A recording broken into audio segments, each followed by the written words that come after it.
আজ আমি তোমাদের এমন একটা গল্প শোনাতে যাচ্ছি যে গল্পটা হয়তো গল্প না, হয়তো এটা তোমার, আমার কিংবা আমাদের পাশের বাড়ির কারো জীবনের একটা অংশ।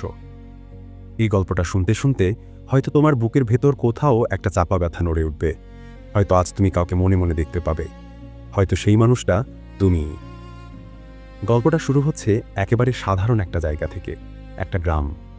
গ্রাম না বলে যদি বলি, একটা জায়গা যেখানে স্বপ্ন দেখাটাও একটা বিলাসিতা, আর বড় কিছু ভাবা প্রায় অপরাধ বললেও ভুল হবে না। গ্রামের শেষ মাথায় একটা ঘর ছিল। টিনের ঘর বললেও পুরো সত্য বলা হয় না। ছাদে কিছু টিন ছিল বটে, কিন্তু দেয়াল ছিল পুরনো বাঁশ, ভাঙা চাটাই আর পলিথিন দিয়ে কোনো মতে আটকানো। বর্ষাকালে বৃষ্টি হলে ঘরের ভেতর দিয়েই পানি পড়ত। শীতের রাতে ঘরের ভেতরে ঠান্ডা ঢুকে যেত হাড়ের ভেতর পর্যন্ত। এই ঘরেই থাকতো এক ছেলে, নাম তার রাশেদ। রাশেদ খুব গরিব ছিল না, খুব গরিব বললে কম বলা হবে। রাশেদ ছিল এমন গরিব যে গরিবের লেভেল বোঝাতে গেলে অনেক মানুষ চুপ হয়ে যায়, কারণ তুলনা করার মতো ভাষা খুঁজে পায় না। তার বাবা ছিল দিনমজুর। যেদিন কাজ পেত সেদিন ঘরে চুলা জ্বলত, যেদিন কাজ পেত না সেদিন দুপুরের খাবার থাকতো না, রাতের খাবারও থাকতো না। সেদিনগুলোতে সবাই পানি খেয়ে শুয়ে পড়ত। রাশেদের মা প্রায়ই বলতো, বাবা তুই পড়াশোনা করিস, আমাদের মতো জীবন যেন তোর না হয়। এই কথাটা রাশেদ ছোটবেলা থেকেই শুনে এসেছে, কিন্তু সে এটাও জানত পড়াশোনার জন্য শুধু ইচ্ছা থাকলেই হয় না। বই লাগে, খাতা লাগে, কলম লাগে, আর এসবের জন্য লাগে টাকা, যেটা তাদের ঘরে সবচেয়ে বেশি অভাব ছিল। আর রাশেদ যে স্কুলটিতে পড়তো সেটা ছিল গ্রামের একমাত্র সরকারি প্রাথমিক স্কুল। স্কুলে যাওয়ার সময় সে কখনো জুতা পরত না, কারণ তার জুতাটা শুধু বড় কোনো দিনের জন্য তোলা থাকত।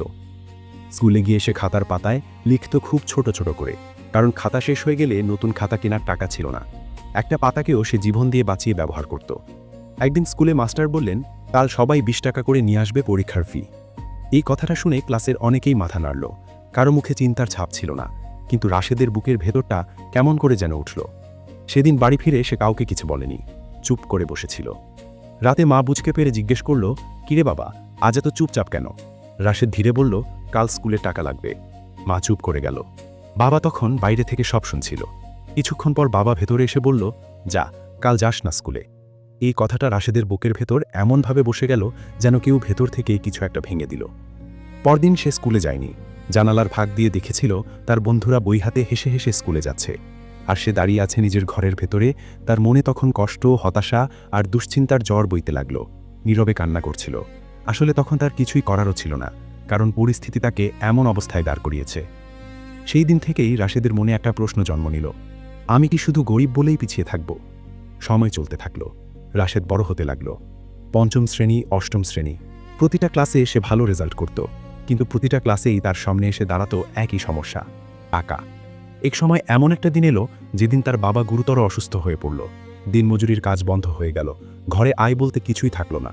সেদিন রাতে মা বলল, কাল থেকে তুই স্কুলে যাস না, তুই একটু কাজ কর। রাশেদ কিছু বলল না, কারণ সে জানত এই কথার কোনো উত্তর নেই। কিছু কথা এমন হয় যার বিরুদ্ধে কথা বললে শুধু কষ্টটাই বাড়ে। পরদিন সে স্কুলে না গিয়ে বাজারে গেল। একটা দোকানে কাজ নিল, দিনে 80 টাকা। সকাল থেকে রাত কাঁধে বস্তা তোলা, দোকান ঝাড় দেওয়া, মাল নামানো। এতে করে তার হাত ব্যথা করত, পা ফুলে যেত। রাতে বাড়ি ফিরে সবাই ঘুমিয়ে পড়লে সে এক কোণে বসে বই পড়ত। চোখে ঘুম, কিন্তু মনে জেদ। একদিন দোকানের মালিক বলল, এত পড়াশোনা করে কি হবে, তোর কপালে লেখাপড়া নাই। এই কথাটা রাশেদ শুনেছিল, কিন্তু সে কোনোদিন বিশ্বাস করেনি। একদিন রাতে বিদ্যুৎ চলে গিয়েছিল। হারিকেনের আলোয় বই পড়ছিল সে।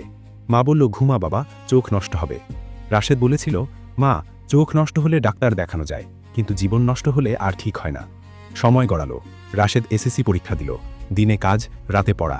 কেউ দেখেনি তার সংগ্রাম, কেউ জানেনি তার যুদ্ধ। ফলাফল এলো, সে পাশ করেছে, ভালো রেজাল্টে। গ্রামে হইচই পড়ে গেল। মানুষ বলতে লাগলো, গরিব ঘরের ছেলে হয়েও কিভাবে এত ভালো রেজাল্ট করল। কিন্তু কলেজে ভর্তি হওয়ার সময় আবার সেই একই দেয়াল, টাকা। তখন রাশেদ সিদ্ধান্ত নিল সে শহরে যাবে। শহরে চাকরি খুঁজে রাশেদ বারবার ব্যর্থ হলো। কেউ তাকে কাজ দিল না। শহর বড় নিষ্ঠুর জায়গা, এখানে কেউ কারো কষ্ট দেখে না। শহরে চাকরি পাওয়া সহজ ছিল না। নতুন একজনকে কেউ বিশ্বাস করত না, কেউ কাজ দিত না। রাশেদ বারবার চেষ্টা করল, কোনো অফিসে, কোনো দোকানে, কোনো গুদামে, কিন্তু প্রতিবারই উত্তর আসত, লোক লাগবে না। তখন সে ঠিক করল নিজের হাতে কিছু করবে। প্রথমে সে রাস্তায় হাঁটতে হাঁটতে ছোটখাটো জিনিস বিক্রি করত। রোদে পুড়ে, বৃষ্টিতে ভিজে, পায়ে ফোস্কা পড়ে যেত, তবুও সে থামেনি। দিন শেষে অল্প লাভ হতো, আর সেই লাভ দিয়েই আবার নতুন মাল কিনত। এভাবেই শুরু হলো তার ব্যবসার পথ চলা। ধীরে ধীরে সে ছোট দোকানিদের কাছে মাল সরবরাহ শুরু করলো, তারপর নিজের একটা দোকান খুলল।